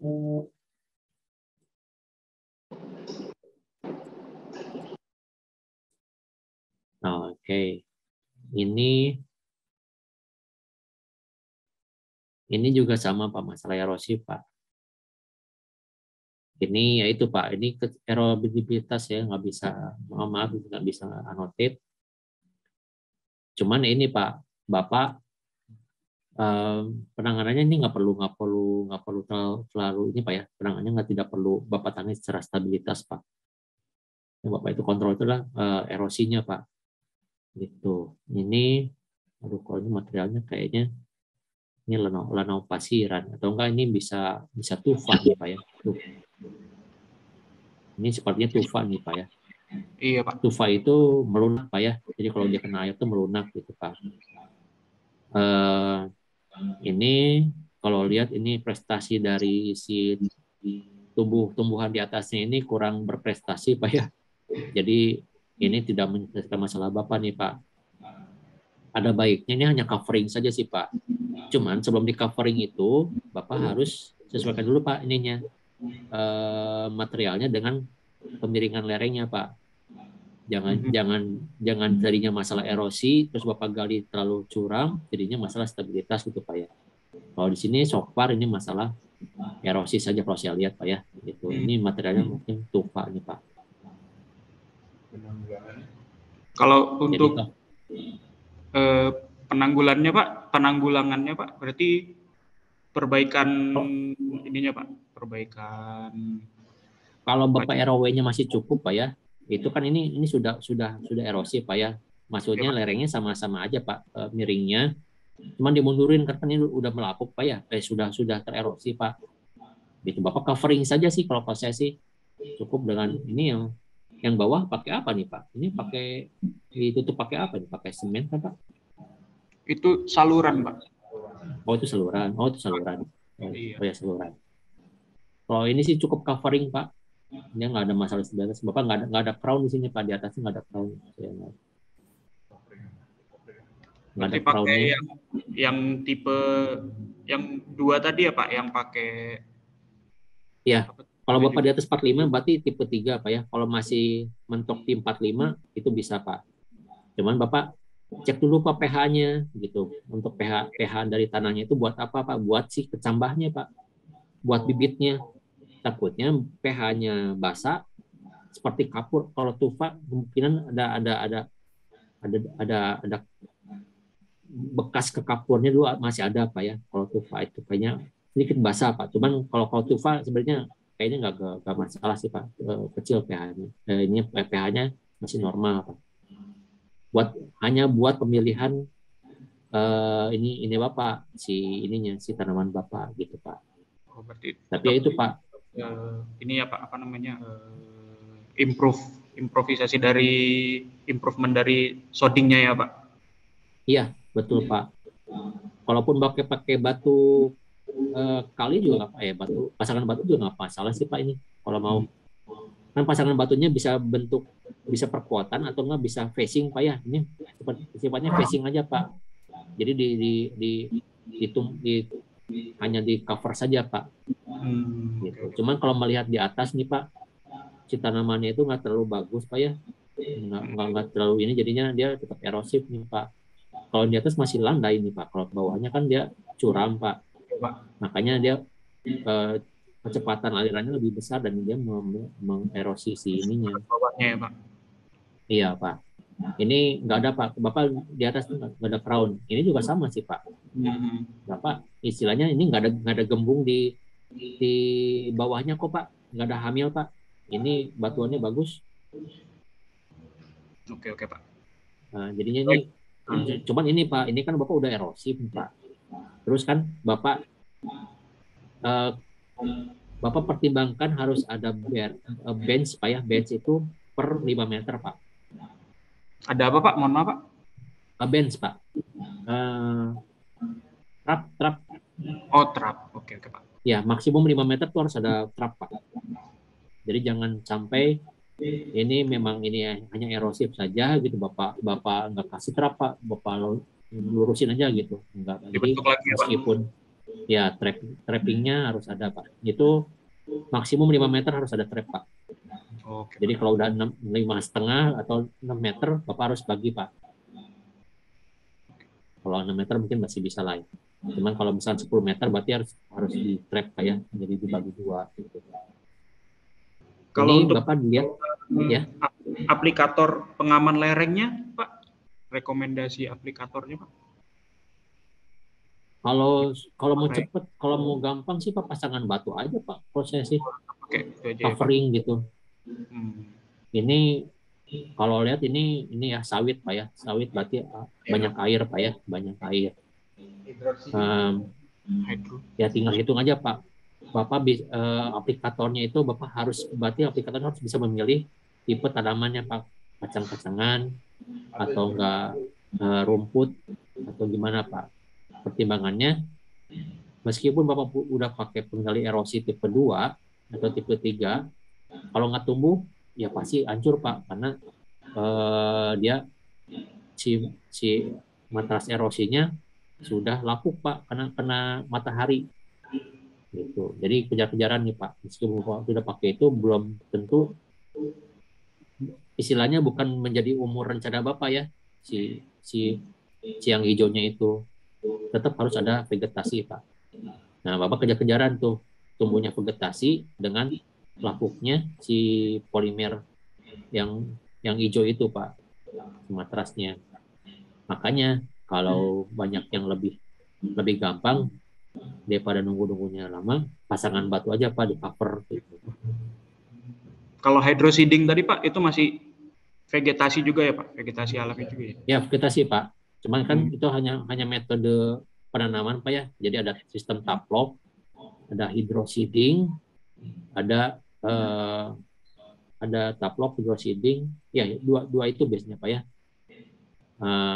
Cuman kalau di sini Pak ya, kalau dilihat dari ini hydroseeding, kalau curah hujannya tinggi akan numpuk di beramnya Pak. Jadi udah disemprot, hujannya turun, si bibitnya turun Pak, jadi nyangkut-nyangkut di beramnya, di benchnya, di trapnya gitu Pak. Ya Pak. Jadi pertimbangannya itu saja Pak. Banyak, kalau mau lebih cepat ya udah pasangan batu aja Pak, covering. Berarti yang paling praktis ya Pak ya, pasangan batu. Iya, Pak. Kalau dibandingkan dengan sabut, ijuk segala itu Pak? Kalau dilihat dari ini Pak ya, dari kemiringannya Pak, kalau sabut ijuk kan berarti tipe 1 Pak, dia nggak boleh lebih dari 26 derajat Pak. Oh itu otomatis akan bisa Pak. Ya. Kalau ini saya perkirakan 45 kan Pak ya, 4 di bawah 45, maksimum 45 Pak. Berarti tipe 2 kan Pak ya. Tipe 2 itu berarti pakai yang atas erosi. Pak ini kayaknya lebih Pak ya.